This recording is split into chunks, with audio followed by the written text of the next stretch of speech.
नमस्कार दोस्तों। हमें प्रकृति के कार्यों में दखल नहीं देना चाहिए। आइए इसे एक कहानी के माध्यम से समझते हैं।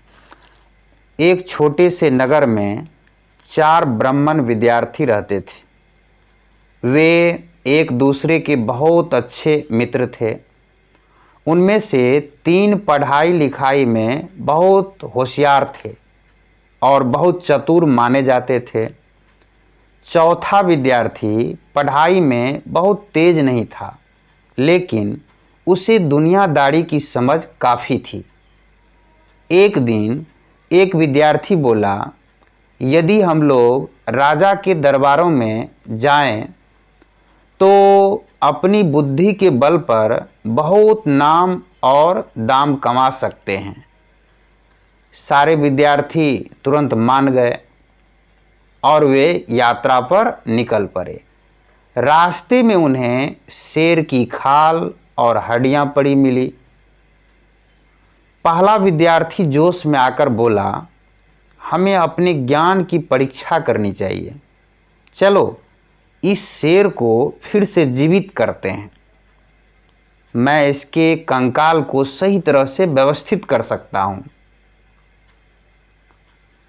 तो दूसरे विद्यार्थी क्या बोलते हैं कि मैं कंकाल में मांस और खून भर सकता हूं। इस पर तब तीसरा विद्यार्थी बोलता है कि मैं फिर इसके शरीर में जान डाल सकता हूं और इस प्रकार यह फिर से जीवित जानवर बन जाएगा। चौथे विद्यार्थी ने कुछ नहीं कहा और तीनों की बातें चुपचाप सुनता रहा। इसके बाद उसने अपना सिर हिलाया और बोला, ठीक है, तुम लोगों को जो अच्छा लगे वैसा करो, लेकिन पहले मुझे किसी पेड़ पर चढ़ जाने दो। तुम लोग बहुत होशियार हो। मुझे तुम लोगों के ज्ञान और बुद्धि पर पूरा भरोसा है। तुम लोग शेर को अवश्य जीवित कर लोगे और जल्द ही यह मरा हुआ शेर जीवित होकर दहाड़ मारने लगेगा।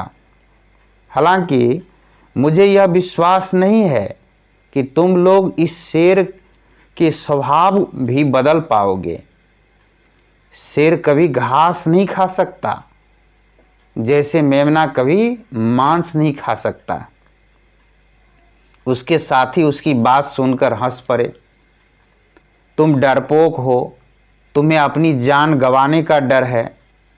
शर्म करो, तुम्हें हमारे ज्ञान पर भरोसा है, लेकिन तुम्हें यह नहीं पता कि हम लोग जिस जानवर को जीवित करेंगे वह पूरी तरह हमारे अनुसार ही कार्य करेगा। हम जिस जानवर को जीवन दान देंगे वह भला हमारे ऊपर क्यों हमला करेगा। खैर, तुम चाहते हो तो छिप जाओ और हमारा कमाल देखो कि हम क्या करते हैं। चौथा विद्यार्थी दौड़कर एक पेड़ पर चढ़ जाता है। उसके सारे मित्र उसे देखकर हंस पड़े। जब तीसरे विद्यार्थी ने शेर के शरीर में जान डाली तो शेर उठकर बैठ जाता है और दहाड़ मारने लगता है। उठते ही उसने तीनों विद्यार्थियों पर झपट्टा मारा और उन्हें मारकर खा गया। ऐसा होते देखकर चौथे विद्यार्थी ने ईश्वर को धन्यवाद दिया कि उसने उसे दुनियादारी की इतनी समझ दी कि उसने ईश्वर और उनके बनाए प्राणियों के काम में दखल नहीं दिया। तो दोस्तों, इस कहानी से हमें यह शिक्षा मिलती है कि हमें कभी भी प्रकृति के कार्यों में हस्तक्षेप नहीं करना चाहिए, क्योंकि ईश्वर जो करता है वो अच्छा करता है, हम सबों के लिए अच्छा ही करता है।